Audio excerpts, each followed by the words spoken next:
شروع اللہ کا نام لے کر جو بڑا مہربان نہایت رحم والا ہے۔ حامیم، اس کتاب کا اتارا جانا اللہ کی طرف سے ہے جو زبردست ہے، دانا ہے، جو گناہ بخشنے والا اور توبہ قبول کرنے والا، سخت عذاب دینے والا ہے، صاحب کرم ہے۔ اس کے سوا کوئی معبود نہیں، اسی کی طرف لوٹ کر جانا ہے۔ اللہ کی آیتوں میں وہی لوگ جھگڑتے ہیں جو کافر ہیں، تو ان لوگوں کا شہروں میں چلنا پھرنا تمہیں دھوکے میں نہ ڈال دے۔ ان سے پہلے نوح کی قوم اور ان کے بعد اور امتوں نے بھی پیغمبروں کی تکذیب کی، اور ہر امت نے اپنے پیغمبر کے بارے میں یہی قصد کیا کہ اس کو پکڑ لیں اور بیہودہ شبہات سے جھگڑتے رہے کہ اس سے حق کو زائل کر دیں، تو میں نے ان کو پکڑ لیا، سو دیکھ لو میرا عذاب کیسا ہوا۔ اور اسی طرح کافروں کے بارے میں بھی تمہارے پروردگار کی بات پوری ہو چکی ہے کہ وہ اہل دوزخ ہیں۔ جو لوگ عرش کو اٹھائے ہوئے اور جو اس کے گردا گرد حلقہ باندھے ہوئے ہیں یعنی فرشتے، وہ اپنے پروردگار کی تعریف کے ساتھ تسبیح کرتے رہتے ہیں اور اس پر ایمان رکھتے ہیں، اور مومنوں کے لیے بخشش مانگتے رہتے ہیں کہ اے ہمارے پروردگار، تیری رحمت اور تیرا علم ہر چیز کو سموئے ہوئے ہے، تو جن لوگوں نے توبہ کی اور تیرے رستے پر چلے ان کو بخش دے اور دوزخ کے عذاب سے بچا لے۔ اے ہمارے پروردگار، ان کو ہمیشہ رہنے کی بہشتوں میں داخل کر جن کا تو نے ان سے وعدہ کیا ہے، اور جو ان کے باپ دادوں اور ان کی بیویوں اور ان کی اولاد میں سے نیک ہوں ان کو بھی۔ بے شک تو غالب ہے، حکمت والا ہے۔ اور ان کو بری حالتوں سے بچائے رکھیو، اور جس کو تو اس روز بری حالتوں سے بچا لے گا تو نے بے شک اس پر مہربانی فرمائی، اور یہی بڑی کامیابی ہے۔ جن لوگوں نے کفر کیا ان سے پکار کر کہہ دیا جائے گا کہ جب تم دنیا میں ایمان کی طرف بلائے جاتے تھے اور مانتے نہیں تھے تو اللہ اس سے کہیں زیادہ بیزار ہوتا تھا جس قدر تم اپنے آپ سے بیزار ہو رہے ہو۔ وہ کہیں گے کہ اے ہمارے پروردگار، تو نے ہم کو 2 دفعہ بے جان کیا اور 2 دفعہ جان بخشی، ہم کو اپنے گناہوں کا اقرار ہے، تو کیا نکلنے کی کوئی سبیل ہے؟ یہ اس لیے کہ جب تنہا اللہ کو پکارا جاتا تھا تو تم انکار کر دیتے تھے، اور اگر اس کے ساتھ شریک مقرر کیا جاتا تھا تو مان لیتے تھے۔ سو حکم تو اللہ ہی کا ہے جو بلند و بالا ہے، بڑا ہے۔ وہی تو ہے جو تم کو اپنی نشانیاں دکھاتا ہے اور تم پر آسمان سے رزق اتارتا ہے، اور نصیحت تو وہی حاصل کرتا ہے جو اس کی طرف رجوع کرتا ہے۔ تو اللہ کی عبادت کو خالص کر کے اسی کو پکارو، اگرچہ کافر برا ہی مانے۔ وہ مالک درجات عالی اور صاحب عرش ہے، اپنے بندوں میں سے جس کو چاہتا ہے اپنے حکم سے وہی بھیجتا ہے تاکہ ملاقات کے دن سے ڈرائے۔ جس روز وہ نکل پڑیں گے ان کی کوئی چیز اللہ سے مخفی نہ رہے گی۔ سوال ہوگا آج کس کی حکومت ہے؟ جواب ملے گا اللہ کی، جو اکیلا ہے، بڑا زبردست ہے۔ آج کے دن ہر شخص کو اس کے اعمال کا بدلہ دیا جائے گا، آج کسی کے حق میں بے انصافی نہیں ہوگی۔ بے شک اللہ جلد حساب لینے والا ہے۔ اور ان کو قریب آنے والے دن سے ڈراؤ جبکہ دل غم سے بھر کر گلوں تک آ رہے ہوں گے۔ ظالموں کا کوئی دوست نہیں ہوگا اور نہ کوئی سفارشی جس کی بات قبول کی جائے۔ وہ آنکھوں کی خیانت کو جانتا ہے اور جو باتیں سینوں میں پوشیدہ ہیں ان کو بھی، اور اللہ سچائی کے ساتھ فیصلہ فرماتا ہے، اور جن کو یہ لوگ پکارتے ہیں وہ کچھ بھی فیصلہ نہیں کر سکتے۔ بے شک اللہ سننے والا ہے، دیکھنے والا ہے۔ کیا انہوں نے زمین میں سیر نہیں کی تاکہ دیکھ لیتے کہ جو لوگ ان سے پہلے تھے ان کا انجام کیسا ہوا؟ وہ ان سے زور اور زمین میں نشانات بنانے کے لحاظ سے کہیں بڑھ کر تھے، تو اللہ نے ان کو ان کے گناہوں کے سبب پکڑ لیا، اور ان کو اللہ کے عذاب سے کوئی بھی بچانے والا نہ تھا۔ یہ اس لیے کہ ان کے پاس پیغمبر کھلی دلیلیں لاتے تھے تو وہ کفر کرتے تھے، سو اللہ نے ان کو پکڑ لیا۔ بے شک وہ صاحب قوت ہے، سخت عذاب دینے والا ہے۔ اور ہم نے موسیٰ کو اپنی نشانیاں اور دلیل روشن دے کر بھیجا، یعنی فرعون اور حامان اور قارون کی طرف، تو ان لوگوں نے کہا کہ یہ تو جادوگر ہے، جھوٹا۔ غرض جب وہ ان کے پاس ہماری طرف سے حق لے کر پہنچے تو وہ کہنے لگے کہ جو لوگ اس کے ساتھ اللہ پر ایمان لائے ہیں ان کے بیٹوں کو قتل کر دو اور بیٹیوں کو زندہ رہنے دو۔ اور کافروں کی تدبیریں بے ٹھکانے ہوتی ہیں۔ اور فرعون بولا کہ مجھے چھوڑو کہ موسیٰ کو قتل کر دوں اور وہ اپنے پروردگار کو بلا لے، مجھے ڈر ہے کہ وہ کہیں تمہارے دین کو نہ بدل دے یا ملک میں فساد نہ پیدا کر دے۔ اور موسیٰ نے کہا کہ میں ہر متکبر سے جو حساب کے دن یعنی قیامت پر ایمان نہیں لاتا اپنے اور تمہارے پروردگار کی پناہ لے چکا ہوں۔ اور فرعون کے لوگوں میں سے ایک مومن شخص جو اپنے ایمان کو پوشیدہ رکھتا تھا کہنے لگا، کیا تم ایسے شخص کو قتل کرنا چاہتے ہو جو کہتا ہے کہ میرا پروردگار اللہ ہے اور وہ تمہارے پاس تمہارے پروردگار کی طرف سے نشانیاں بھی لے کر آیا ہے؟ اور اگر وہ جھوٹا ہوگا تو اس کے جھوٹ کا ضرر اسی کو ہوگا، اور اگر سچا ہوگا تو کوئی سا عذاب جس کا وہ تم سے وعدہ کرتا ہے تم پر واقع ہو کر رہے گا۔ بے شک اللہ اس شخص کو ہدایت نہیں دیتا جو حد سے گزرنے والا ہے، بڑا جھوٹا ہے۔ اے قوم، آج تمہاری ہی حکومت ہے اور تم ہی ملک میں غالب ہو، لیکن اگر ہم پر اللہ کا عذاب آ گیا تو اس کے دور کرنے کے لیے ہماری مدد کون کرے گا؟ فرعون نے کہا کہ میں تمہیں وہی بات سجھاتا ہوں جو مجھے سوجھی ہے اور وہی راہ بتاتا ہوں جس میں بھلائی ہے۔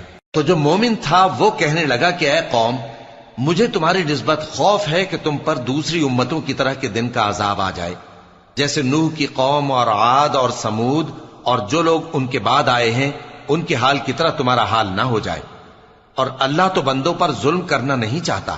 اور اے قوم، مجھے تمہاری نسبت پکار کے دن یعنی روز قیامت کا خوف ہے، جس دن تم پیٹ پھیر کر قیامت کے میدان سے بھاگو گے، اس دن تم کو کوئی عذاب الہی سے بچانے والا نہ ہوگا، اور جس شخص کو اللہ گمراہ رہنے دے اس کو کوئی ہدایت دینے والا نہیں۔ اور پہلے یوسف بھی تمہارے پاس کھلی باتیں لے کر آئے تھے، تو جو وہ لائے تھے اس کی طرف سے تم برابر شک ہی میں رہے، یہاں تک کہ جب وہ وفات پا گئے تو تم کہنے لگے کہ اللہ ان کے بعد کبھی کوئی پیغمبر نہیں بھیجے گا۔